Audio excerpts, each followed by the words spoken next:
Hello, everyone. I'm Major Garrett in Washington. Welcome to The Takeout. Tonight, we will try to quantify the cost of stagnancy.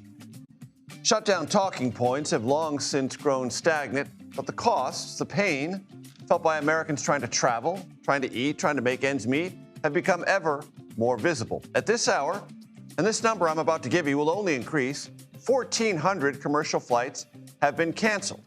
Today, the FAA required a 4% cut in allowable flights at 40 of the nation's busiest airports due to the shortage of air traffic controllers.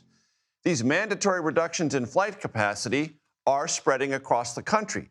The biggest effects so far noticeable at Newark International, Atlanta's Jackson Hartsfield, and San Francisco International airports. But you know as well as I do, the ripples are coming, and if, as projected, these scheduled cutbacks reach 10% early next week, that could mean thousands upon thousands of daily flight cancellations, mangling not only air travel, but, of course, gumming up train, bus, and car travel as well.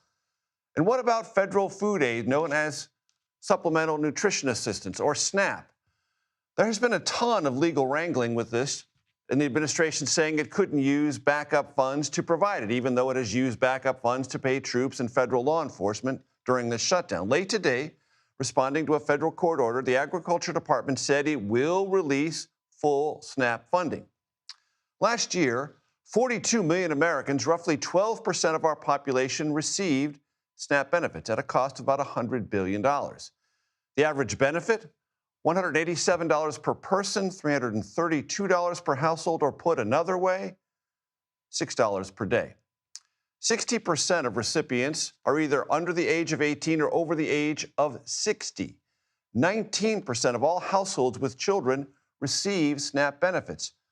40% of households led by a single mother. Again, that 42 million number, Americans currently receiving these benefits. In 2007, that number was 26 million. That was the year before the Great Recession.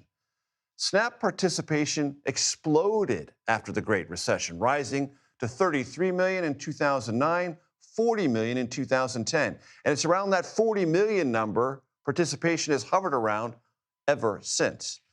States determine eligibility, and 5 of the 7 most competitive states that President Trump won in last year's election, Pennsylvania, Michigan, Nevada, North Carolina, Georgia, are all at or very near the median rate of SNAP participation. SNAP, therefore, quite evidently, is not a Republican or Democratic program, but a vital nutritional lifeline. And uncertainty around it only deepens poverty's grinding reality.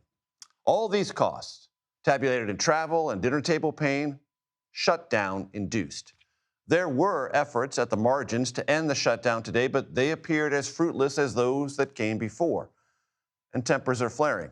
This is the Senate Majority Leader after a failed effort to move a bill to pay federal workers.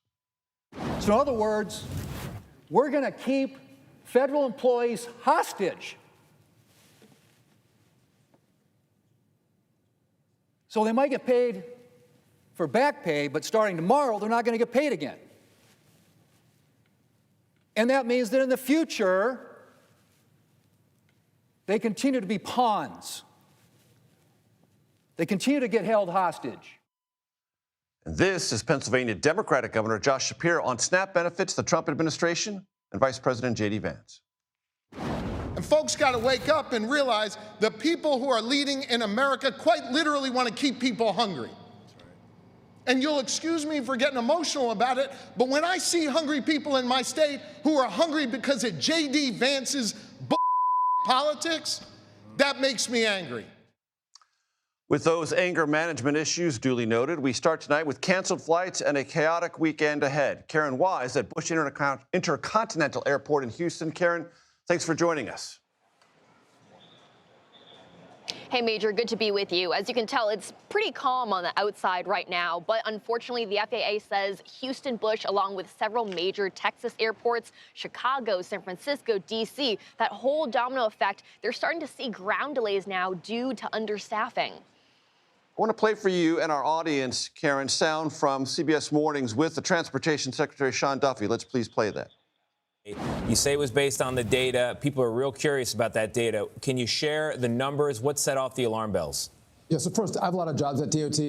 My number one job is safety. And so we had seen the rolling staffing triggers that come from air traffic controllers. One day it was in LA, another day it was in New York, Minneapolis, Atlanta. And so as we were looking at the data, we were seeing increased numbers in some of the categories we don't like.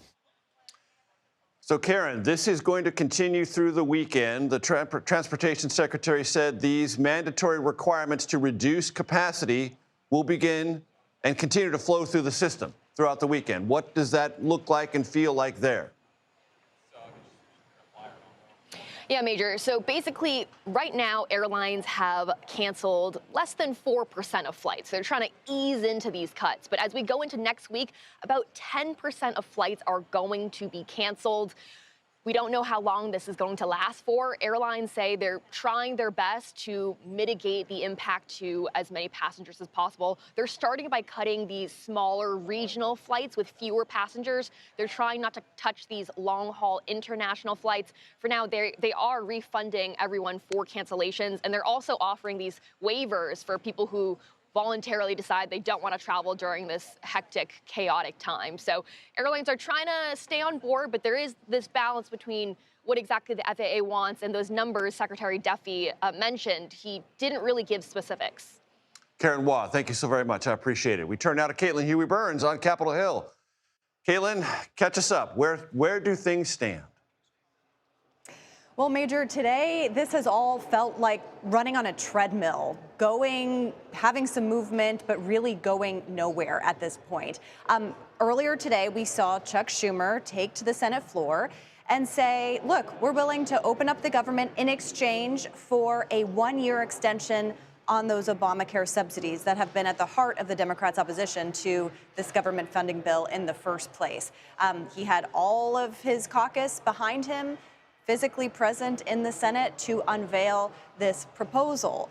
I can tell you, though, that is a non-starter when it comes to Senate Republicans. They have told us as such. One even called it political terrorism, and another said that this proposal was the dumbest idea he'd ever heard. Republicans' position is vote to open the government, and then we'll negotiate on health care. So we're still at an impasse here. The difference between this Friday and Friday's past, Major, is that the Senate is actually planning to stick around through the weekend to actually work on this. The president, as we've seen, has been pushing them to find some kind of way out of this. And if not, he's been pushing them even more aggressively to end the filibuster. But as of right now, there are still not enough votes among Republicans to do that. So remaining at an impasse heading into the weekend with all of these headlines that we've been talking about really coming to bear. Caitlin, you mentioned the filibuster. I wonder, in your conversations with Senate Democrats, do any of them harbor any anxiety that Republicans might crack on that and they might see Republicans actually end the filibuster to end the shutdown?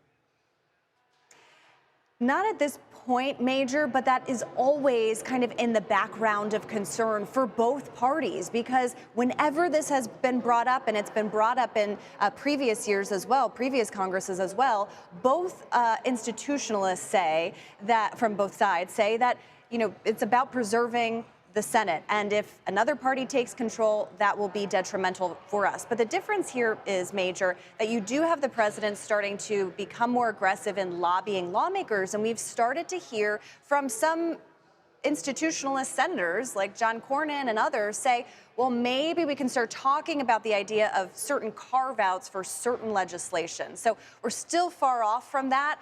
But the idea is that the president wants this to be over no matter how it's done. It's a real pressure point and one to bear watching, and I know you will. Caitlin Huey-Burns, thank you so very much.